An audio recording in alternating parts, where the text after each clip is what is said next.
Good morning, friends. Welcome. Welcome to BU. Welcome back to BU, I think, in a good number of cases. I'm Professor Chris Daly. I'm a teacher in the journalism department here, and I have the honor to moderate this first panel of the day. I also want to thank the Dean for making this happen. Things like this don't happen by themselves, so thank you, Dean DiCristina. In my own writing and teaching, I focus on the history of journalism in America, including, of course, Black media. So it's a great pleasure to be part of today's symposium, and especially this particular panel. Let's get going. We'll be hearing this morning from our three panelists, more or less in this order. Aleen Ratzlaff, a professor of communications who studies the history of Black media. Amber Payne, co-editor of the Emancipator, which you'll hear a lot more about, I hope, a joint media operation founded by Boston University and the Boston Globe, and Deborah Douglas, the other co-editor of the Emancipator. I'll have more to say about them as they each start to speak. Each will speak for a few minutes, and then we plan to open the floor to questions and comments from you all. In this panel, our speakers will be highlighting the vital need to bring historical context to journalism. We're also going to talk about how journalists are reframing the conversation around racial justice, equity, objectivity, and activism. And, all packed in here, explore the future of the anti-racist newsroom. So first up, Aleen Ratzlaff, a professor at Tabor College. She has traveled here from Kansas, thank you, to be part of this symposium. Her main research focus is the Black press and its role in community building, particularly during the late 19th and early 20th centuries. She's an active member of AJHA and AJMC. Her publications include Black Press Pioneers in Kansas. So she is going to ground our discussion in the origins of Black media almost 2 centuries ago. Aleen, do you care to sit or stand? It's up to you. Whatever is the best, if I can. Let's see. Do I need to hold it? Yeah, maybe it's better. Can you hear me okay? Yeah, looks good. All right. Thank you for giving me the opportunity to come today and to share part of what my passion is, which is understanding the role and the importance of Black media, especially thinking about it from a historical context. My introduction to the Black press and my journey with the Black press began way back in the 1980s. I had a good friend who was a regular columnist for a newspaper that was distributed in Wichita called the Newshawk. It was a Black newspaper.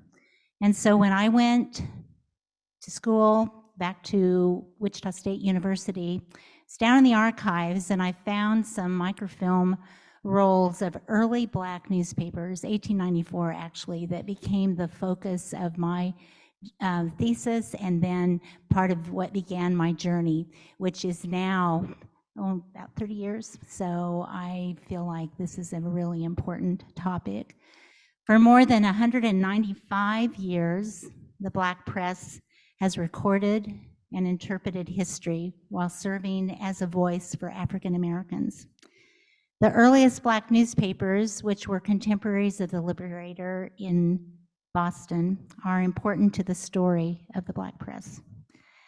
When I use the term Black press, I'm referring to publications that are owned, operated, and produced by African Americans and then target a Black readership.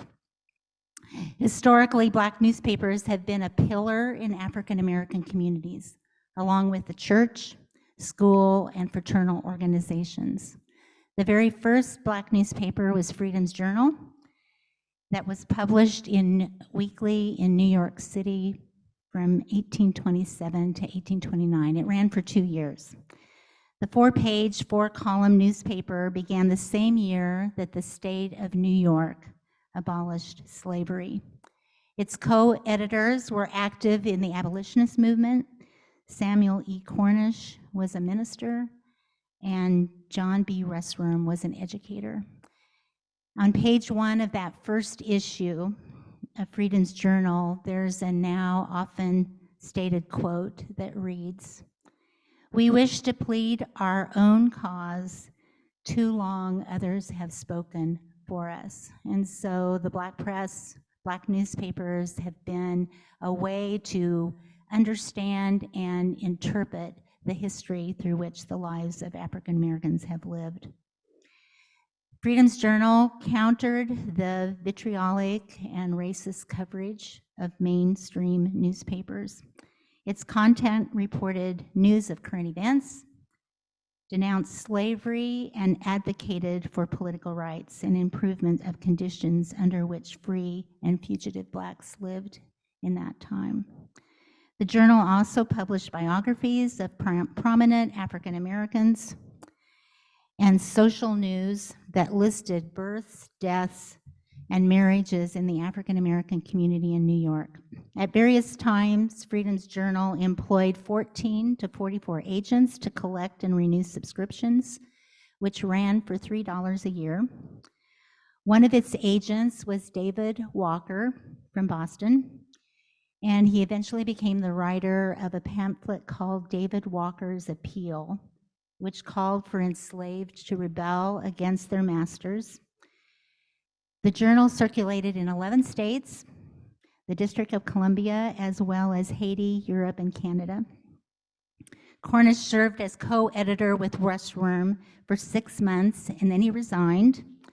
So Russ Worm became the sole editor and promoted support then for colonization and immigration of African Americans to Liberia. That shifted the coverage that was in the newspaper.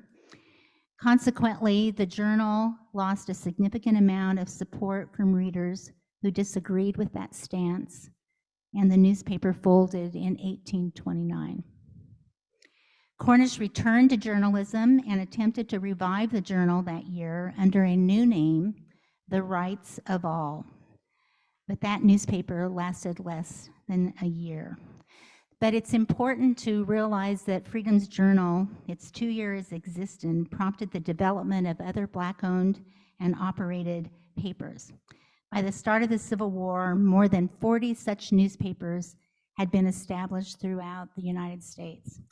And I'm going to cut short a little bit about what I had planned to say, just for time so we can open it up for questions. But I think I want to end with a statement that the roles of the Black press have been consistent through time, and that's included advocacy, education, community building, promoting full citizenship, and giving agency. Okay, Aleen, thank you. Thank you, Aleen. It's very frustrating for us professors because a lot of these things could be a whole semester of material and development and so on, but we're going to try to keep it tight today. Next up, I'd like to welcome Amber Payne. Amber is an award-winning journalist, executive producer, editor, storyteller, mom. She formerly served as managing editor of BET.com, leading their editorial and digital video strategy. She was also an executive producer at Teen Vogue and Them. And in 2015, Amber launched NBC BLK, NBC Black, a section of NBCnews.com dedicated to elevating the conversation around Black identity, social issues, and culture. She started her career at NBC Nightly News, producing breaking news and feature stories. And in 2021, she was a Nieman Fellow at Harvard. Amber, over to you. I'm gonna thank you for that introduction, and my colleague Deborah will potentially chime in or finish my sentences because I have a almost 4-week-old baby at home, so things don't come out right. Deborah will correct that. Well, I thought that's a great foundation from Aleen, and I can talk to you about the founding of the Emancipator, which is really an extension of that. We are not a Black, we don't call ourselves a Black news outlet. We are Black-led, we are Black woman-led. And that's another feature that you'll notice. 2 co-editors-in-chief. How's that going to work? Is what one a couple long-time white male, very senior editors reacted to me when I said, should I do this? This is interesting. And we ended up talking about it and talking to a few others about that concept and how to, well, it made sense to us. I'm on the BU side of, or on the Globe side of the partnership, Deborah being on the BU side, we can kind of bring the resources from both sides and bring our backgrounds. My background is really video native, and Deborah has that print background. And, you know, it's really an answer to patriarchy, which dictates that you wield, you know, that you wield the power at the top, and then there's only one person who can have that power and that say. And we have a back and forth, and we work together on everything and bring together, you know, our diverse backgrounds to make these decisions about what we're covering. I'm from the DC area, Deborah's from Chicago, you know, we both have just different backgrounds and upbringings. So, you know, that's where we're coming from with the Emancipator. That's kind of the lens that we come from. But, you know, the audience is about those who want to see change. And so in our coverage of the Emancipator, you know, we've covered topics like Vincent Chin's murder 40 years later. What can we learn from that? Essays from Asian American writers. So we have had a diverse array of storytelling. And it was really about meeting the moment. This came about when, what were you doing in the spring of 2020? You know, what were you feeling? We were all trying to make sense of the world. A lot of people were coming to grips with inequality, from George Floyd's murder to the disparities that we saw with COVID, and the coverage of that, and kind of the missing narratives and the missing context. So I think a lot of what we try to bring about with the Emancipator is context and through line. And it's okay, you know, we can report the facts and we can report what happened, but without that context, you're not able to give people that extra layer of understanding. And the example I'll use is just our launch series. We launched with a series on the Black wealth inequality. And you probably think, oh yeah, I know there's Black wealth inequality. We all know that. We've seen the stories on inequality. We've seen the numbers. We've seen the graphics. The way that we did the story was with columnist Kimberly Atkins-Storr, BU alum, and she is also columnist for the Globe. And in a series of 4 columns, she was able to not just lay out the issues across, you know, student loan debt, credit score issues, home ownership, but she was able to kind of trace that through line of how did we get here? Okay, it's not just slavery, it's let's look at redlining, gerrymandering, black codes, and let's talk about the path that got us here that's actually holding, has created these structurally racist systems. And how do we break that down, deconstruct, and talk about the solutions? So let's not just report about the problems, let's report about the solutions. And so solutions journalism has been another feature that we've been able to make a core part of the Emancipator. Deborah, you want to add anything else about that founding? Okay, yes, Professor. Professor Deborah Douglas. No, I'm just really excited about solutions journalism. Oh, okay. I'm really excited about solutions journalism because when it comes to the idea of repairing the narrative harm that traditional media has caused these many years, I think that the practice of solutions journalism is part of the way forward. And what is that? Solutions journalism is reporting that looks at potential solutions to pressing social problems with a deep level of rigor and insight, and making room to understand and unpack the limitations.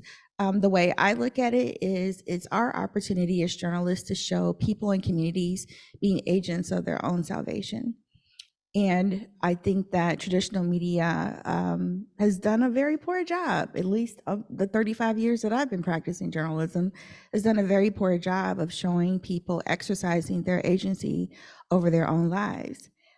The one thing I'm really super excited about with the solutions journalism practice is something that I learned from Trabian Shorters, the founder of the Be Me Communities. It's a Black male empowerment initiative, and it's a practice called asset framing. Asset framing is when you tell stories that that properly frame individuals and communities by who they purpose themselves to be when they get up to start a new day every day. It's not, the opposite of it is a deficit frame.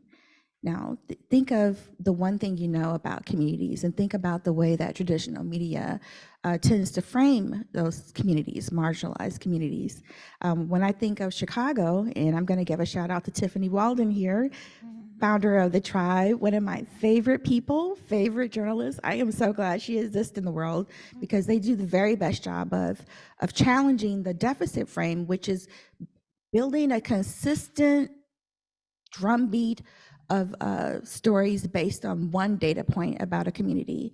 How many times have you read a story about violence on the south side of Chicago, right? People think they know the south side. If you're of a certain age, you think, oh yeah, that has something to do with like crime in the projects, right? Like, the south side is a direction. Look at a map, you go that way, right? And it's made up of communities, which is made up of neighborhoods, which is made up of blocks, which is made up of families. And at the very center of that is community and family and relationships. But we very rarely get to the relationship part of the story, and we just have this broad view of, oh, well, this one bad thing happened in this community, and then you build a narrative on top of a narrative on top of a narrative about who these people must be. The asset frame presupposes that these people want to do better than they did the previous day, right? That they have a vision for their lives. And given the resources that they have, they are going to pursue their highest metaphorical potential. And so, and shouting out Tiffany and The Tribe, to me, one of the stories that they did during the height of the pandemic, which we're still in, by the way, is a story about a party on the west side of Chicago. It was where Tiffany was born. It was where I was born. Great Migration Part 2. And there was a party during the height of the lockdown period, and the likes of TMZ got a hold of that story, and then local Chicago media, which has a big footprint, is not just local media, because it's Chicago, it's big. And they deficit frame these people at this party in this community. And it was framed as, look at these irresponsible people who are partying when we're trying to keep each other safe. And Tiffany and her team, and all their wisdom, decided to approach it from an asset frame by asking people, talking to people in the community, not talking about them, but talking to them, right? Even engaging a reporter from the community to go into to talk to people in the community about why they broke form to have this party. If you peel back that layer, you find that they have very, very different and urgent considerations about the built environment around them, about their ability to live and thrive in a pandemic.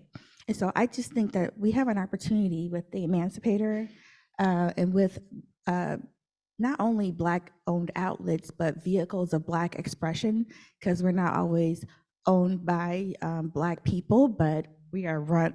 There are many outlets run by Black people who or value the Black experience to the point that they qualify to be vehicles of Black expression. We have an opportunity to engage in a new form of storytelling that properly frames the community, and to really get out of the great frame up that we've been engaged in since the founding of this country. Thank you. You two, thank you, Deborah.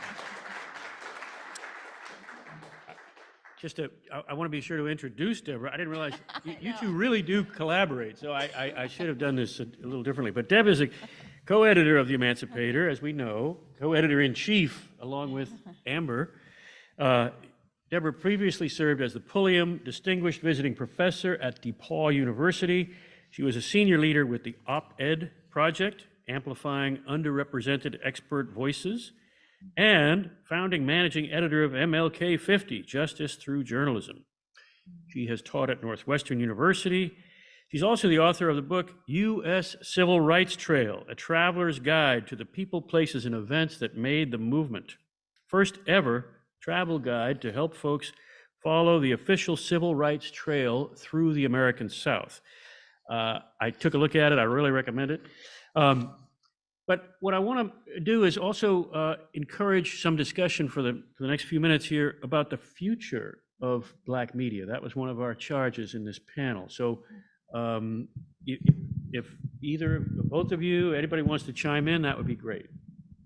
Well, I'll kick it off by saying that I've been stalking Cornell William Brooks over at Harvard University's Institute of Politics, who's working on groundbreaking research on reparations that will be making its debut in a bigger way in 2023. But Professor Brooks poses the question, are reparations radical or routine? And he and Linda Bilmes, also at Harvard, realized that in a US context, reparations are rather routine, that we pay reparations for everything, including to Christmas tree farmers. And I mention reparations because I would say that in terms of the future, I think that the future is repair. The future is media reparations. The future is really deconstructing our approach to storytelling and centering marginalized, underrepresented people, in this case, Black people and Black stories, and stories in a way that we've never done before. What does that take? I would say the first step is to take a look at who you're targeting in your storytelling.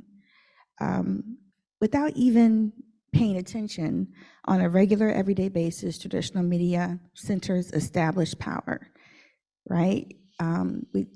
We tell a story about what that tends to the needs of established power. One example I like to use is the monthly jobs report. So for example, you take the monthly jobs report. What is the traditional story? How many new jobs were created? How many companies are coming to town? Maybe what tax breaks they got? But how many times do you look at that story and ask the question that puts regular, everyday working people at the center of their story and ask how many jobs were created and how many of those jobs pay a living wage? How many of those jobs make a pathway to management and in a way to exercise leadership in a bigger way? And how many of those jobs are sustainable? So it's just tweaking the questions and recentering the people that you're targeting in your narrative is, to me, the beginning of the repair that we need to make. And who's not in that jobs report? Let's talk about the people who are not in there, who may, be incarcerated or formerly, and what are their lives like, the lives for their families. I think that's a place where we see the Emancipator also filling that gap of storytelling about who we're covering and who these communities are and their needs. And I would just say, as far as what I'm seeing, I started NBC Black at NBCnews.com, which actually got a blacklash a little bit at first of Black journalists saying, what is this? What is NBC doing? Who's behind this? Is this a bot that's just, posting stories with the word Black? And I really had to kind of come out of my hidden Twitter persona to say, I'm a real person. I'm, a Black woman doing this. And now, after the so-called newsroom reckoning of 2020, you see a lot of these jobs that are race and justice or race and equity editors and journalists and producers. And so I'm curious to see how that sustains, because we have all been there to see, the interest and the focus and feeling like you're a trend. And you're suddenly in demand, we are suddenly getting calls from everybody, they realize they need us to tell these stories. So I'm interested to see how that sustains, but I'm also enjoying seeing outlets like Capital B, nonprofit newsroom, Black news and investigative journalism and hard news, and how their model is working, started by Lauren Williams, who was overseeing Vox for a long time. They had success in raising money, starting their newsroom. And then collectives, URL Media, co-founded by Mitra Kalita, and her co-founder is, I think, at WURD. Her name is escaping me. But they have a collective of different outlets and it's for profit because they want these smaller outlets to be making money. They kind of handle content share and sponsorship and other kind of revenue strategies to uplift. The U in URL stands for uplift. and Word in Black, which is, the collective of Black newspapers that have come together to also do something similar, content sharing, and they have a great newsletter, and also look for these ways to lift up these outlets. So those are just a few people that I would shout out, groups that I would shout out, outlets that I would shout out, as I think that could be the future too, these collectives coming together and a lot more collaborative journalism. Thank you.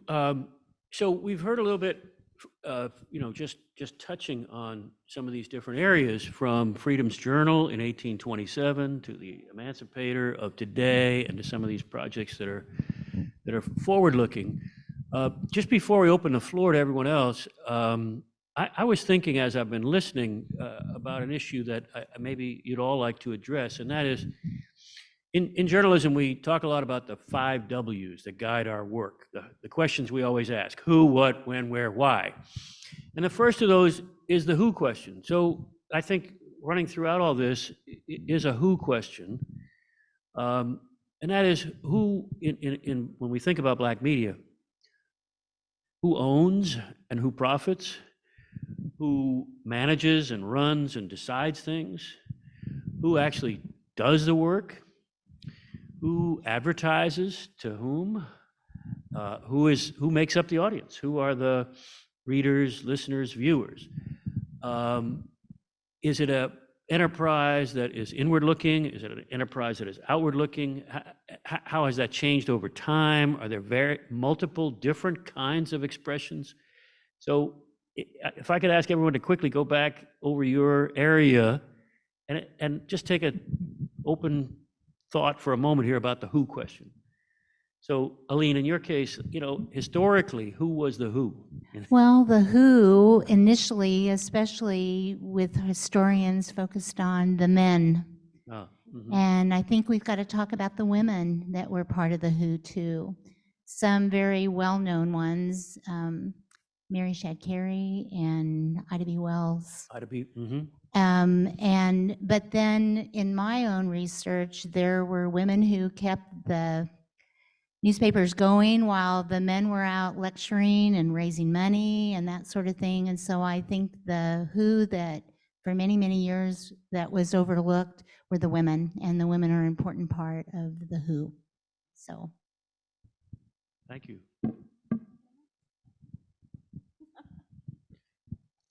I'll just briefly say, in terms of who, I would say it's not enough who's when we're talking about the Black press, because there's not the same level of investment by wider society, understanding the value of this audience and the value of this community, that they need greater support, and that comes from the business community, that comes from advertising. I've talked to so many people who are publishers or editors of Black-led outlets, and they constantly talk about the second tier status that they experience. But when you think about Black people and our contribution to this country, and just the fact that we create the culture, come on, right? Come on, let's be for real. That there shouldn't be that level of disinvestment. And then when traditional media decides to get in on the action and say, oh no, we want to do a better job of speaking to and about this community, it's with I don't know, it's not with the fullness of sustained commitment that's required. And so that's one opportunity we have in doing better about the who. Amber, you touched on that when you mentioned NBC Black. What was your experience there? Did anybody learn anything? I hope so. Well, I think they did, because now I see that they have more resources and they're growing. So, I mean, I guess I think of that experience, feeling like a lot of the weight was upon me to be representing and to be, having these stories on NBC News that told our story. It was kind of a lot to carry at that time. But I think about audience too, and I think about just the idea that as a traditional news reporter, evening news producer, knowing that, hearing my EP say, think about Martha in Kansas, Martha in Kansas, what's going to get her to come back like for after the break? And it wasn't Martina. It was like, okay, Martha, that's a person that I'm going to picture, and I know what stories I'm going to pitch, and I know that I'm going to pitch these other stories that they're probably not going to go for. And I think, as any journalist, Black journalists, like, you knew what you had to pitch to get it on the air, and you wanted to get other stories on. I mean, launching NBC Black, that was here's my list of stories I couldn't get on.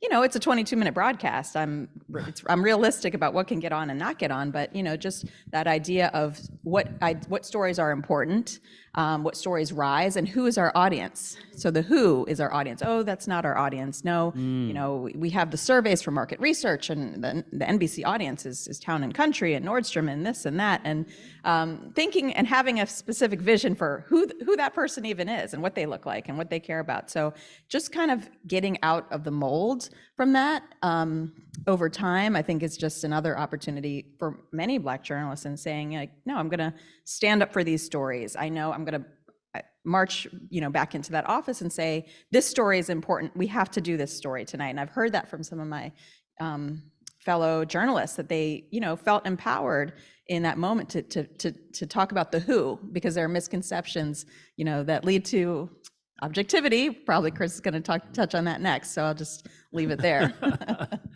Well, actually, I thank you. I thought I would pivot to opening the floor for discussion. Sarah, I don't know if we have mics okay, great. So please feel free to comment, dissent, object, add, multiply, divide. Thank you. Thank you. This is awesome. I'm loving it. This is a great way to start. Can I ask everyone to identify themselves? That would be great. My name is Anthony Harrison.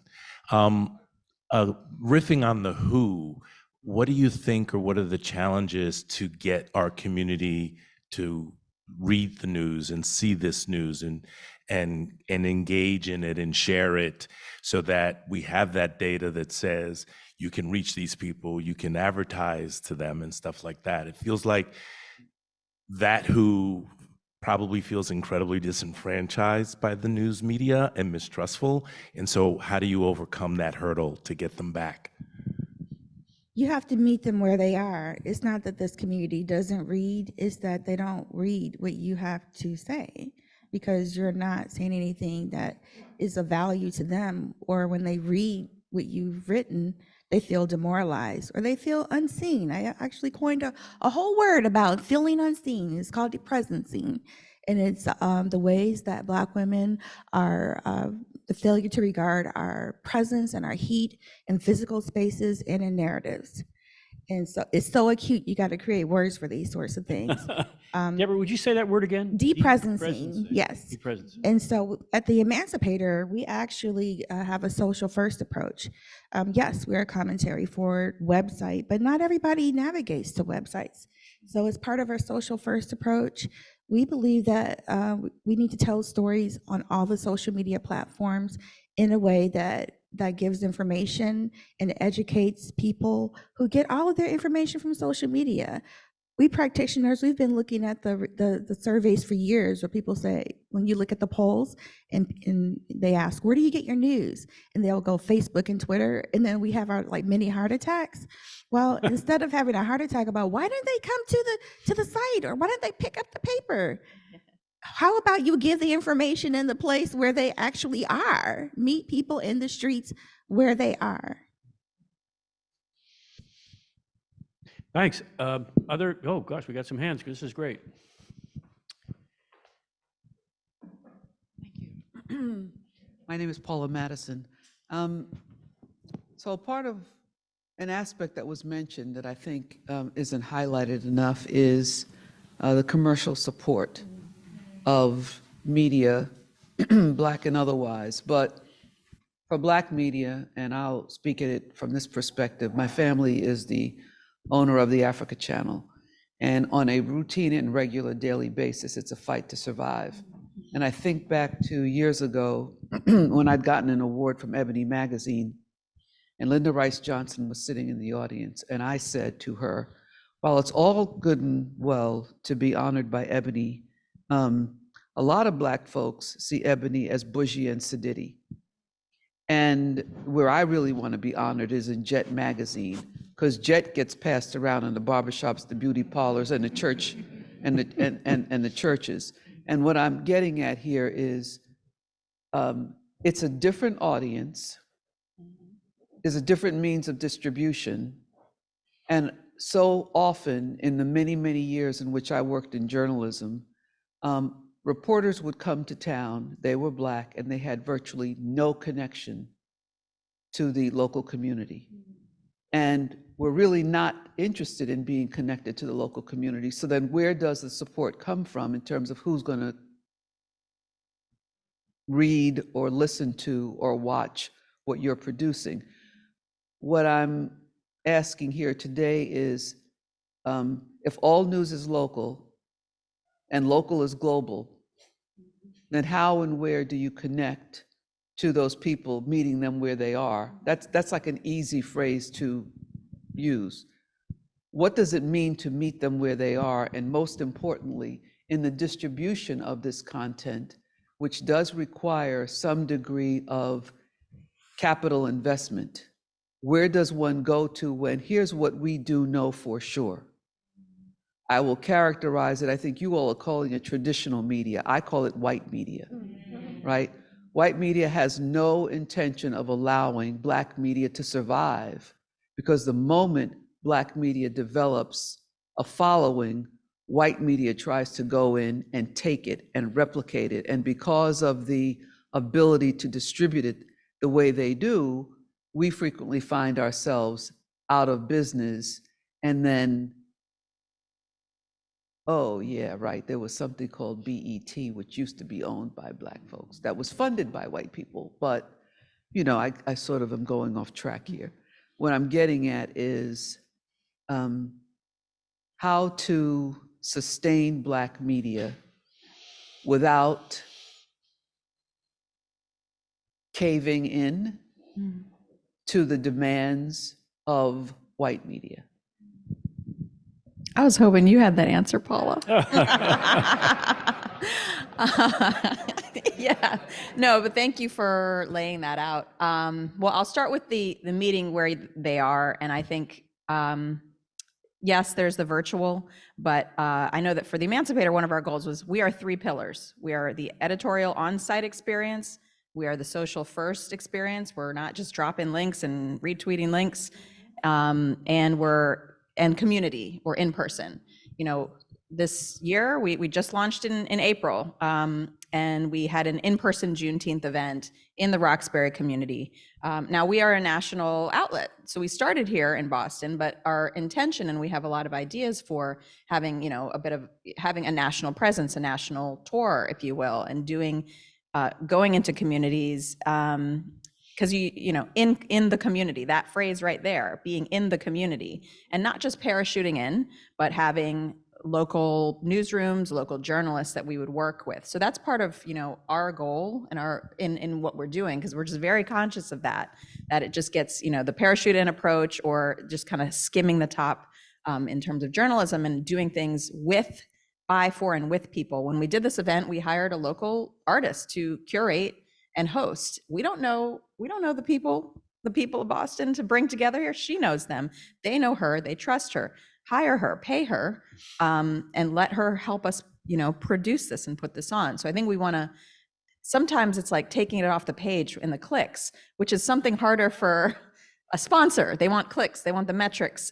We don't have high numbers, but you know what? We had this amazing engaged event in Roxbury that you're going to want to sponsor something like this next year. You know, how do we make the case for that? I think that's what we're trying to make the case for and build the narrative around. Like, start at the grassroots level with people and talk to them and make them feel seen.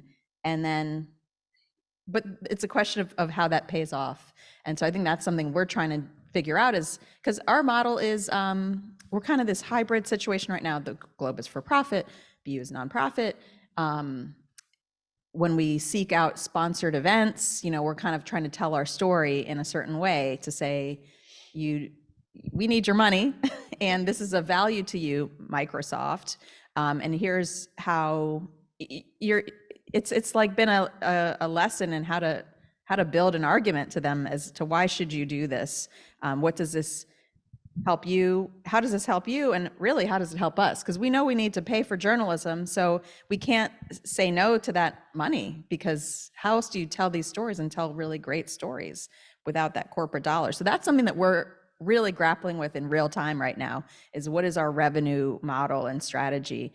Because I agree with everything you said about, the white media, seeing what Black media does and kind of poaching people, or, we can pay you more, we're going to do the same thing and do it and amplify it in our algorithms because they're stronger. I'll just say that's a concern. And if other people have the answers to this, please speak up now or see us after. And I'll just add that last year I wrote an article for, I think it was last year, time goes so fast.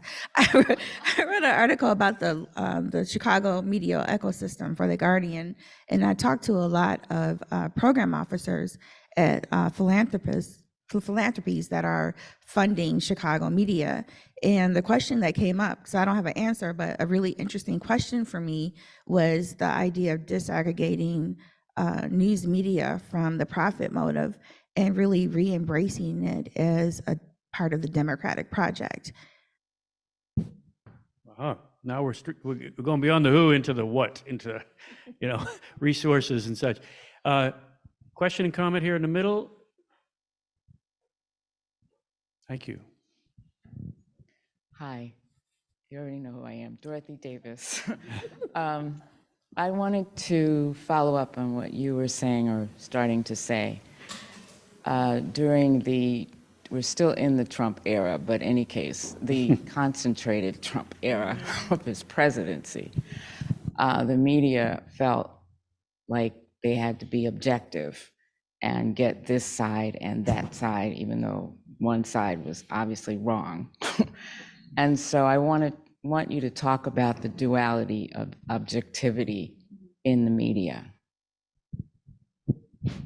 Anybody? Everybody? Objectivity, throw it in the garbage.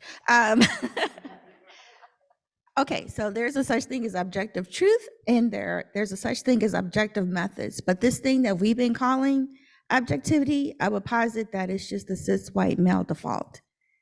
And so when you challenge that, when you break that up, when you develop a new notion of what it means to be newsworthy, what story really matters, I go back to solutions journalism, and I go back to asset framing and deficit framing, and determining what's of value, what narratives need to be centered based on who people really are, not this narrow focus on what the power structure needs to be told about how fabulous they are on any given day. I know Wesley Lowery's going to be here later. I had saved a couple of quotes from his New York Times article. Just, we know that neutral objective journalism is constructed atop a pyramid of subjective decision makings, which stories to cover, how intensely to cover them. So no journalistic process being objective. And that this new idea of being neutral just trips over itself. Officer involves shooting. Okay, the police shot somebody.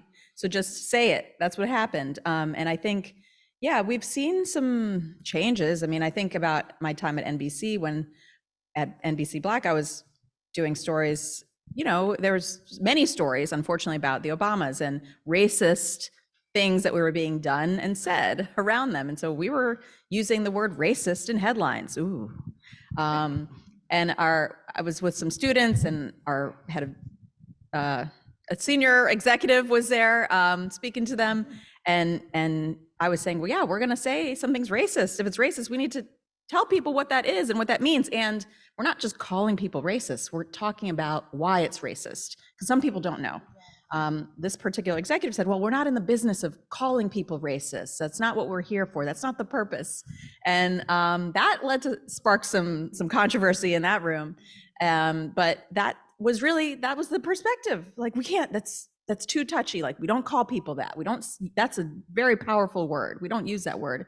And we've seen that break down some, but it's just something that it's something to be conscious of. And how do we frame a story and tell it like it is? But I think we just go back to that context, like in history. Why is it racist to say the birtherism movement or the names that Michelle Obama was called?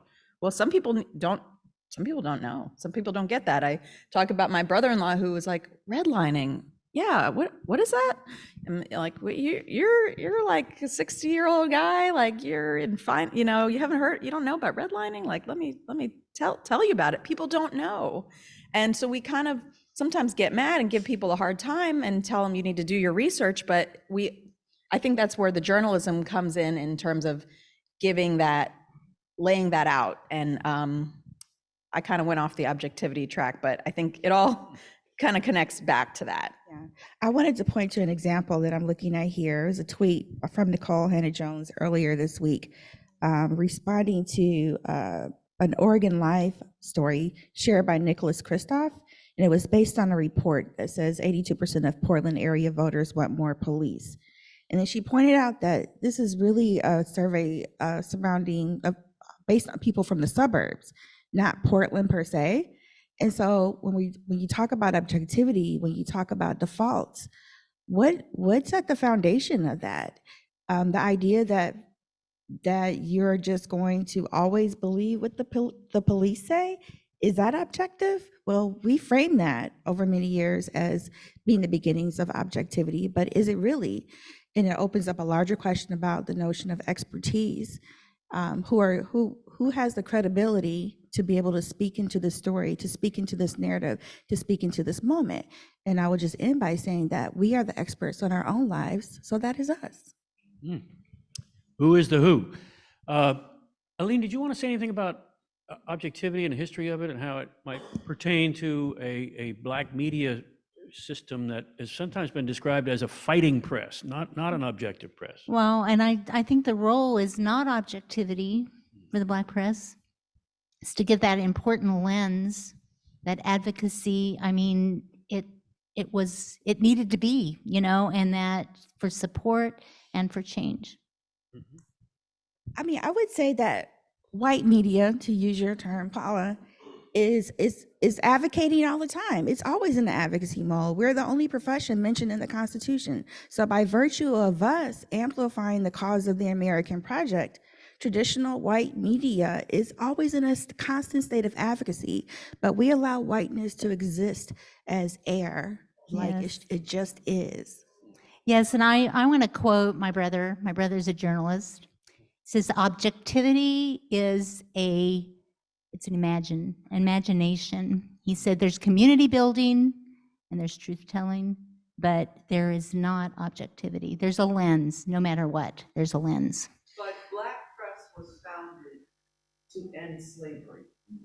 There is no bringing objectivity Right. to that fight. And so, and this is kind of what I'm getting at. We as Black journalists have to understand that we can't mold and shape and change our reason for getting into journalism because somebody said objectivity is the goal. When I retired from journalism, I was running the largest television news department in the country at WNBC in New York, and I never espoused objectivity. Right. There was never a chance. So the important thing here, right, in terms of coming together and having these discussions is we're different. Our goals are different. The reason for our being is different. And if we don't talk about that out loud, we are confusing the next generation of journalists and media addressing the issues of Black folks. Well, Paula, I will tell you this, that we got a question. We were talking to a thought leader in media. Oh, yeah. Yeah. And he asked us, because we're a commentary for a publication, you know, were we going to embrace a Wall Street Journal model and preach to the choir, or a New York Times model and allow all voices? And because our point of entry is the Black experience, and really our purpose is to explore the intersections of the quest for racial equality and their intersections thereof, that we would prioritize humanity in all of the pieces that we greenlit. So if you're not making an argument for humanity, then you have no place with us. And so we're not running Tom Cotton op-eds on our site. Okay, thank you. We have a moment for like a last kind of comment question. Bill McKean? I enjoyed the background that Aleen was offering on the Black press. And when we talk about this in my class here at BU, I always point out the philosophical jurisdictional question. Cornish and rest were protected as journalists, and they have rights as journalists, but they have no rights as human beings. That's right. And that's just an epic part of the story we need to be telling.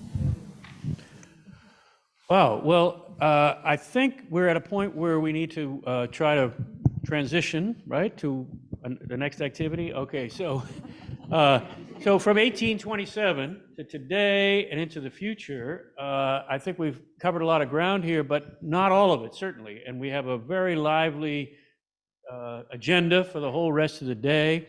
So I want to thank you all for making this a lively opening panel, and I want to particularly thank the panelists. Thank you very much. Thank you, Chris. Thank you all. Thank you. Thank you, Aleen and Amber. Follow us on Twitter. _Emancipator.